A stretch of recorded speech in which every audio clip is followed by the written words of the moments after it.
भी है, सतयुग में भी है। तुलसीदास जी से पूछा गया आपने बनाई? बोले मैंने नहीं बनाई रामायण, मैंने तो रामचरितमानस लिखी है।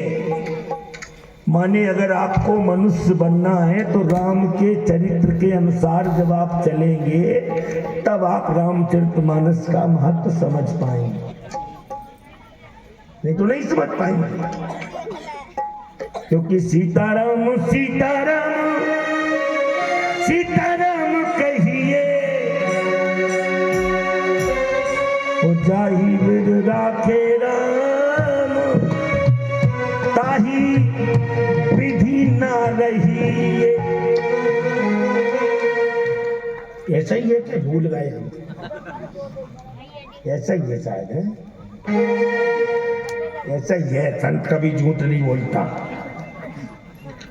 सीताराम सीताराम सीताराम कहिए और जाई विद राखे राम ताई विद बिल्कुल मत रहिए।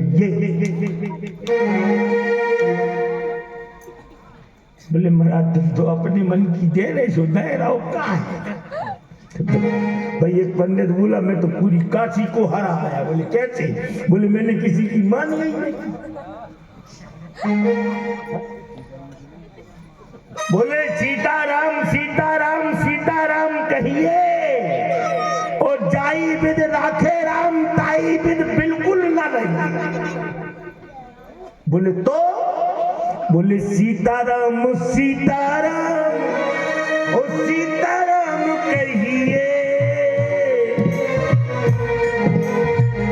और बोले जाई विद राखे राम नहीं, जेहि विद रहे राम तेहि विद रहिए।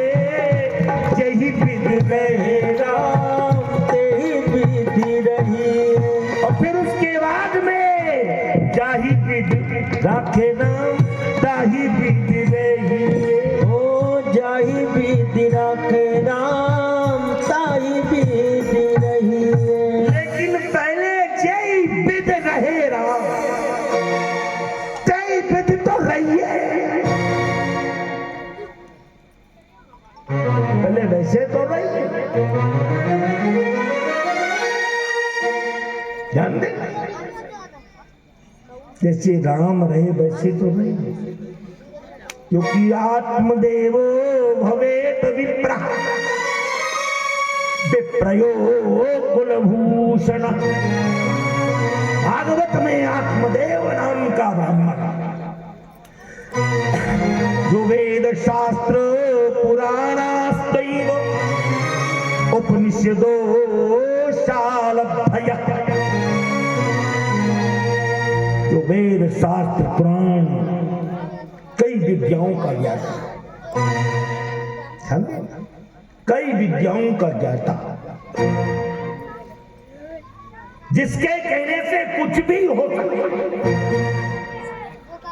लेकिन उसके खुद संतान नहीं। 4 वेद 6 7 18 पुराण का ज्ञाता, वो पुत्र नहीं है। और तुम चले जाओ महाराज लड़का नहीं है, महाराज ने कह दिया बेटा 1 साल, तो 11 महीना में रिजल्ट लो 1 साल भी। और महाराज खुद फिर रहे नाहम पुत्रैव आत्मदेव विप्रयो गृहवो कुला। उसके घर में खुद पुत्र नहीं। एक दिन सोचा कि अरे भैया अगर गृहस्थी में साधु संतों के जिसकी शादी नहीं हुई उसके तो पुत्र का कोई सवाल नहीं। अब जो गृहस्थी में फंसा है उसके तो पुत्र होना चाहिए। तो उसने कहा क्या करूं यार, इससे तो मर जाना ही अच्छा है। विद्वान पंडित तो तुंगभद्रा तटे मध्य आत्मदेवो महाम। तुंगभद्रा नदी के किनारे जाकर के नदी में कूदने लगा कि अपने प्राण दे दूं। लेकिन सामने से एक महात्मा दिखाई दिया। उसने कहा चलो यार ये महात्मा जी आ रहे हैं और महात्मा तो साधु ते होए ना कारज हानि कछु न कछु तो मिले ही। तो उसने अर्जेंट महात्मा जी के पैर पकड़े। ब्राह्मण था, ब्राह्मण किसके